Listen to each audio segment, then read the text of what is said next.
সবাইকে শুভেচ্ছা। আমরা আজকে বাংলা সাহিত্যের একটা ক্লাস নিব, অর্থাৎ বাংলা যে পত্রিকাগুলা, সেই পত্রিকাগুলো নিয়ে একটা ছোট্ট ক্লাস নেওয়ার চেষ্টা করব। তো আমরা দেখি, আমরা এখানে যে পত্রিকাগুলো লিখলাম, প্রথমে লিখলাম বঙ্গদূত।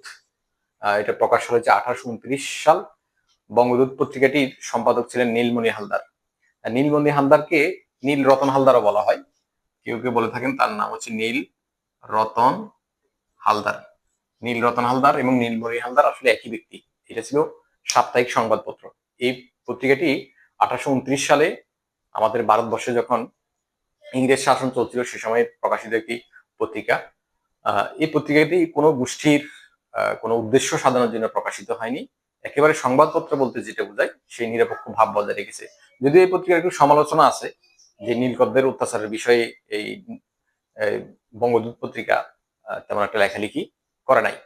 যাই হোক, আমরা মনে রাখবো বঙ্গদূত হচ্ছে 1829, এর সম্পাদক ছিলেন নীলরতন বা নীলমণি হালদার।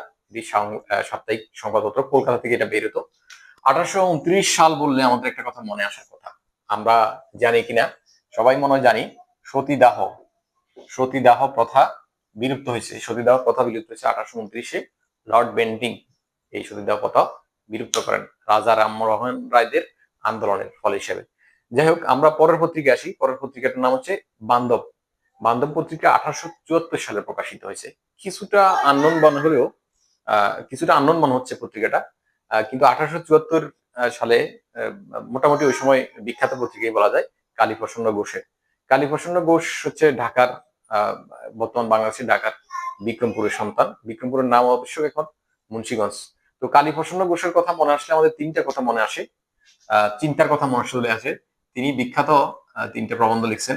একটা হচ্ছে প্রভাত চিন্তা, আর একটা হচ্ছে নিশিত চিন্তা, নিশিত চিন্তা, আরেকটা হচ্ছে নিবৃত চিন্তা। কালীপ্রসন্ন ঘোষ চিন্তা বেশি করতেন সম্ভবত। প্রবন্ধ লিখছেন তিনি তিনটি, একটি হচ্ছে প্রভাত চিন্তা, একটা নিশিত চিন্তা, আর হচ্ছে নিবৃত চিন্তা। বান্ধব পত্রিকার কথা বললে দুইটা পত্রিকা চলে আসে। বান্ধব পত্রিকার সাথে মিলে আর একটা পত্রিকা ছিল, সেই পত্রিকাটির নাম হচ্ছে অবলা বান্ধব। অবলা বান্ধব, এই অবলা বান্ধব পত্রিকাটি 1896-97 দিকে প্রকাশিত হয়, বান্ধব পত্রিকার পরপরই। তাহলে এই বান্ধব পত্রিকার সম্পাদক ছিলেন দ্বারকানাথ গঙ্গোপাধ্যায়। দ্বারকানাথ গঙ্গোপাধ্যায়। তাহলে অবলা বান্ধব পত্রিকার সম্পাদক কে ছিল? দ্বারকানাথ গঙ্গোপাধ্যায়। আর বান্ধব পত্রিকার সম্পাদক ছিল কালীপ্রসন্ন ঘোষ। কালীপ্রসন্ন ঘোষ বললে তার তিনটা রচনা মনে রাখতে হবে: প্রভাত চিন্তা, নিষিদ্ধ চিন্তা, আর নিবৃত চিন্তা। চিন্তার কথা বললে আমরা কালীপ্রসন্ন ঘোষের কথা বলবো। এরপরের পত্রিকাটি হচ্ছে যাই আজিজুন নেহার। 1874 মীর মশাররফ হোসেন মাসিক পত্রিকা হিসেবে এটি প্রকাশিত হয় কুষ্টিয়া থেকে। আমরা মীর মশাররফ হোসেনের কথা জানি সবাই, সেখান থেকে সবসময় বিসিএস পরীক্ষায় একটা প্রশ্ন চলে আসে। মীর মশাররফ হোসেনের জন্ম কুষ্টিয়াতে, কিন্তু তার পৈতৃক নিবাস ছিল রাজবাড়িতে। তো মীর মশাররফ হোসেনের এই প্রথম স্ত্রীর নাম হচ্ছে এই আজিজুন নেহার। আজিজুন নেহার বা আজিজুন নেসা ছিল তার মীর মশাররফ হোসেনের প্রথম স্ত্রী। এই আজিজুন নেহার, মীর মশাররফ হোসেনের সাথে আজিজুন নেহারের বিয়ের একটা মজার কাহিনী আছে, আমরা যদি সেটা বলে থাকি। মীর মশাররফ হোসেনের বন্ধুর বাবার বন্ধুর মেয়ে হচ্ছে আজিজুন নেহার বা আজিজুন নেসা, তখন নাম ছিল আজিজুন নেসা। তো বিয়ের কথা ছিল আজিজুন নেসার বড় বোন লতিফুন নেসা বা লুৎফুন নেসার সাথে মীর মশাররফ হোসেনের বিয়ে ঠিক হয়েছিল, কিন্তু বিয়ের দিন কনের বাবা বড় মেয়েকে বিয়ে না দিয়ে ছোট মেয়ে আজিজুন নেহারকে মীর মশাররফ হোসেনের সাথে বিয়ে দিয়ে দেন। এতে করে বড় মেয়ে লতিফুন নেসা খুবই কষ্ট পান, যে ঘটনার প্রতিক্রিয়া হিসেবে তিনি সুইসাইড করে মৃত্যুবরণ করেন। 1865 সালে বিয়ে করেন, তখন মীর মশাররফ হোসেনের বয়স ছিল 18 বছর। প্রসঙ্গক্রমে ব্যাপারটা বললাম যে আজিজুন নেহার এই পত্রিকাটি তার প্রথম স্ত্রীর নামে কেন হলো। 65 সালে তিনি বিয়ে করার পরে 73 সালে তিনি আবার দ্বিতীয় বিয়ে করেন। মীর মশাররফ হোসেন দ্বিতীয় বিয়ে করেন বিবি কুলসুমকে। এই বিবি কুলসুমকে বিয়ে করার পরে আজিজুন নেহার মীর মশাররফ হোসেনের উপর ক্ষুব্ধ হন। তো মীর মশাররফ হোসেনের কিছু করতে না পারে তিনি একেবারে সন্ত্রাসী ভাড়া করছেন, ডাকাত দল ভাড়া করছেন কুলসুমকে হত্যা করার জন্য। তো অনেকে বলে থাকেন যে তিনি 73 সালে কুলসুমকে বিয়ে করছেন আজিজুন নেসাকে রেখে। আজিজুন নেসাকে কিন্তু তিনি ছেড়ে দেন নাই, তার স্ত্রী থাকা সত্ত্বেও তিনি আবার বিয়ে করেছেন। তো আজিজুন্নেসা ক্ষুব্ধ হয়েছে তার দ্বিতীয় বিয়েতে। অনেকে তখন বলে থাকেন যে এই জন্য তিনি মীর মশাররফ তড়িঘড়ি করে প্রথম স্ত্রীকে খুশি করানোর জন্য তিনি 1874 সালে এই প্রথম স্ত্রীর নামে পত্রিকাটি বের করে। তো এটা কুষ্টিয়া থেকে বের হয়। এরপরে দ্বিতীয় আমরা 4 নম্বর যে পত্রিকাটি সুধাকর, 1889 সাল। সুধাকর পত্রিকাটি অনেক বেশি গুরুত্বপূর্ণ। এখানে যে আলোচিত পত্রিকাগুলোর মধ্যে আছে সুধাকর পত্রিকা। এটি হচ্ছে মুসলমানদের জাগরণের জন্য, ইসলামের গৌরব, মুসলমানদের গৌরব, ইসলামের মাহাত্ম্য প্রচারের জন্য কলকাতা থেকে বের হয় সুধাকর পত্রিকা। 19বিংশ শতাব্দীতে যখন ব্রিটিশরা এখানে শাসন শোষণ করতেছিলেন, তখন ধর্মান্তরের একটা হিড়িক পড়ে যায়। দেখা গেল যে হিন্দু থেকে খ্রিস্টান হয়ে যাচ্ছে, মুসলিম থেকে খ্রিস্টান হয়ে যাচ্ছে। ওই সময়ে এই মুসলিমদের রক্ষার জন্য, ইসলামের মাহাত্ম্য প্রচার করার জন্য, ইসলামের গৌরব প্রচার করার জন্য মূলত সুধাকর পত্রিকা প্রকাশিত হয়। এটি মুসলিম সম্পাদক কর্তৃক মুসলিমদের স্বার্থ সংরক্ষণের জন্য এই পত্রিকা প্রকাশিত হয়েছে। সেই পত্রিকার সম্পাদক ছিলেন শেখ আব্দুর রহিম। শেখ আব্দুর রহিমের 3টি পত্রিকা, একটা হচ্ছে মিহির, হাফিজ, আর একটা হচ্ছে সুধাকর। এর মধ্যে এই মিহির এবং সুধাকর এই 2 পত্রিকা 1895 সালে, মিহির এবং সুধাকর 1895 সালে এক হয়ে যায়। এরপরে আমরা দেখি কোহিনুর পত্রিকা 1898 সালে। এইটা বর্তমান বাংলাদেশের কুষ্টিয়া থেকে প্রকাশিত হয়েছে 1898 সালে। 2 ভাই এই পত্রিকা সম্পাদক ছিলেন, রওশন আলী চৌধুরী এবং ইয়াকুব আলী চৌধুরী। রওশন আলী চৌধুরী ছিল বড় ভাই সম্পাদক ছিলেন। রওশন আলী চৌধুরী যখন অসুস্থ হয়ে যান, তখন এই ইয়াকুব আলী চৌধুরী এই পত্রিকার দায়িত্ব নেন। এটিও মাসিক পত্রিকা হিসেবে ব্যবহৃত হতো। তো এই কোহিনুর পত্রিকাতে কায়কোবাদ লেখালেখি করেছেন।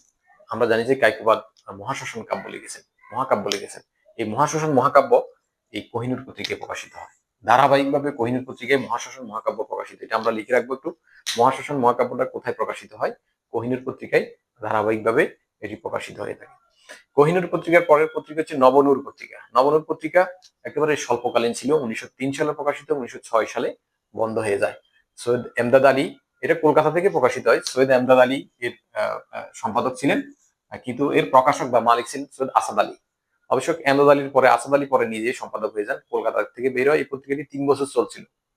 আর কোহিনুর পত্রিকাটি কুষ্টিয়া থেকে বের হলেও পরবর্তীতে এটা ফরিদপুর থেকে বের হয় এবং তৃতীয় পর্যায়ে এটা কলকাতা থেকে বের হয় কোহিনুর পত্রিকা। তো আমরা এখানে একটা জিনিস খেয়াল করি যে কোহিনুর এবং নবনূর এই 2টা পত্রিকা সম্পাদকের নাম যদি আসে, দেখেন নূর যদি থাকে, কোহিনুর বা নবনূর, নূর থাকলে সম্পাদকের নামে কিন্তু আলী আছে। আমরা দেখতে পাচ্ছি আলী আছে। তাহলে আমরা এখানে এই কোহিনুর বা নবনূর যেটাই আসুক, দেখবো যে সম্পাদকের নামে আলী আছে কিনা। অন্তত অপশন আমরা কিছু বাদ দিতে পারবো, নূর থাকলে আলী থাকবে। এরপরে পত্রিকা যে বাসনা পত্রিকা 1908 সালে প্রকাশিত হয়েছে। এটা শেখ ফজলুল করিমের পত্রিকা। এটা রংপুর থেকে, বর্তমান বাংলাদেশের রংপুরের কাকিনা গ্রাম থেকে প্রকাশিত হয়েছে। রংপুরের কাকিনা গ্রাম, এই কাকিনা গ্রাম পরবর্তীতে লালমনিরহাট জেলায় হয়ে গেছে। নতুন জেলা সৃষ্টির পরে কাকিনা গ্রাম বর্তমানে লালমনিরহাট পড়ে, কিন্তু তৎকালীন সময় এটা রংপুর ছিল। এই বাসনা পত্রিকার মূল বিষয় ছিল উত্তরবঙ্গের মানুষের দুঃখ দুর্দশার চিত্র ফুটিয়ে তোলা। 1908 সালে এই পত্রিকা প্রকাশিত হয়। এরপরে আমরা দেখি পূর্ণিমা পত্রিকা, বিহারীলাল চক্রবর্তী 1859 সালের পত্রিকা। 1859 সালের পূর্ণিমা পত্রিকা। বিহারীলাল চক্রবর্তী আমাদের খুবই পরিচিত একটা নাম। বিহারীলাল চক্রবর্তী কে রবীন্দ্রনাথ ঠাকুর বলছেন ভোরের পাখি। তিনি বাংলা গীতি কবিতার জনক। এবং বিহারীলাল চক্রবর্তীর বিখ্যাত 3টা গ্রন্থ আমরা লিখে নিব। একটা হচ্ছে বঙ্গ সুন্দরী, আর একটা হচ্ছে স্বপ্ন দর্শন, আর একটা হচ্ছে শারদা মঙ্গল।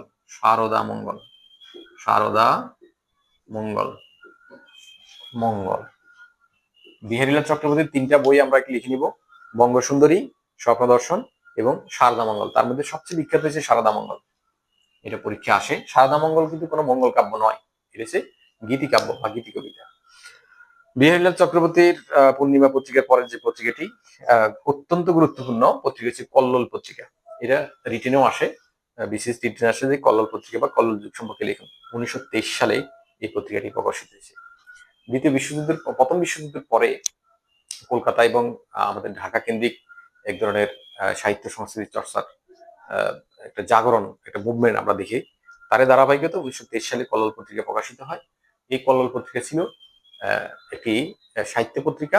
এটি রবীন্দ্র সাহিত্যের যে ধারা, অর্থাৎ রবীন্দ্র সাহিত্যের যে স্টাইল বা রীতি, যে রবীন্দ্র রোমান্টিকতা, এর বিরুদ্ধে নতুন একটা সাহিত্য ধারা তৈরি করার জন্য এই লেখকরা চেষ্টা করছিলেন। এই কল্লোল পত্রিকায় যারা লেখালেখি করতেন তাদেরকে বলা হয় কল্লোল গোষ্ঠী। কল্লোল পত্রিকায় লিখতেন প্রেমেন্দ্র মিত্র। আমরা নামগুলো একটু দেখি।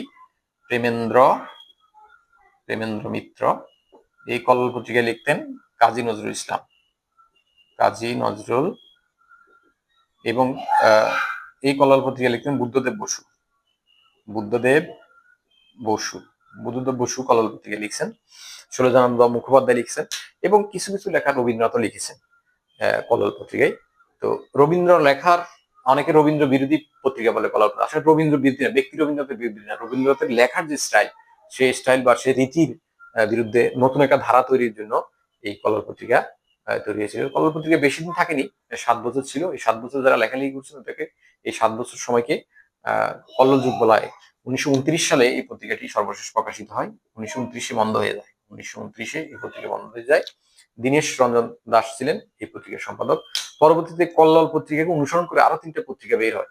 আমরা এখানে লিখছি উত্তরা পত্রিকা 1925, প্রগতি পত্রিকা 1926, কালীকলম 1926।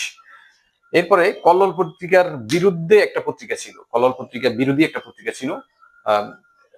কল্লোল পত্রিকার বিরুদ্ধে যে পত্রিকাটি ছিল সেটা হচ্ছে শনিবারের চিঠি। কল্লোল পত্রিকার বিরুদ্ধে যে পত্রিকাটি ছিল সেটা হচ্ছে শনিবারের চিঠি। আমরা আজকে সর্বশেষ যে পত্রিকাটি আলোচনা করব সেটা হচ্ছে শনিবারের চিঠি। এই শনিবারের চিঠি বের হয় কল্লোল পত্রিকা প্রকাশের 1 বছর পরে, 1924 সালে। সজনীকান্ত দাস সম্পাদিত এই পত্রিকা। শনিবারের চিঠির কাজ হচ্ছে, এটা ব্যঙ্গ বিদ্রুপ পত্রিকা। এটার কাজ ছিল কল্লোল পত্রিকা যারা লেখালেখি করতেন তাদের ব্যঙ্গ বিদ্রুপ করতেন। বিশেষ করে শনিবারের চিঠি এককভাবে যদি কোনো লেখকের বিরুদ্ধে আচরণ করে থাকেন সেটা হচ্ছে কাজী নজরুল ইসলাম।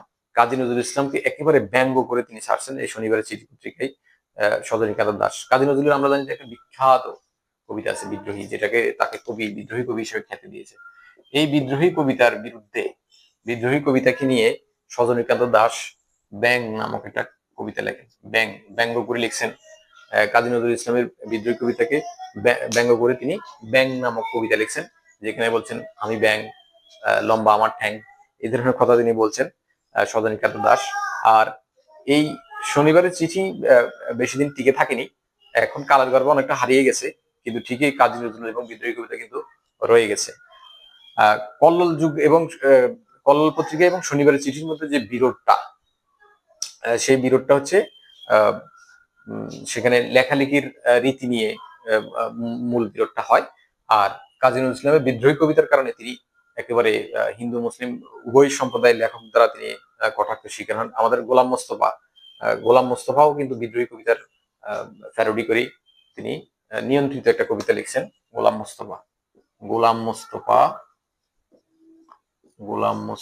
লিখেছেন নিয়ন্ত্রিত। বিদ্রোহী কবিতার বিপরীতে, বিদ্রোহী কবিতার জবাবে গোলাম মোস্তফা লিখছেন নিয়ন্ত্রিত কবিতা। আর বিদ্রোহী কবিতার জবাবে সজনীকান্ত দাস লিখেছেন ব্যঙ্গ কবিতা শনিবারের চিঠিতে। তো আমরা আজকে এই পর্যন্তই আলোচনা করছি। সংক্ষেপে 10টা পত্রিকা সম্পর্কে বলার চেষ্টা করছি। এর মধ্যে আমরা 2টা প্রশ্ন দিয়ে থাকি। 1 নম্বর প্রশ্ন হচ্ছে কায়কোবাদের মহাশ্মশান যে মহাকাব্যটি, এই মহাকাব্যটি কোন পত্রিকায় প্রকাশিত হয়?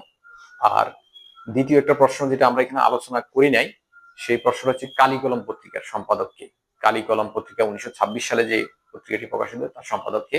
আজকে পর্যন্ত সবাইকে ধন্যবাদ। আল্লাহ হাফেজ।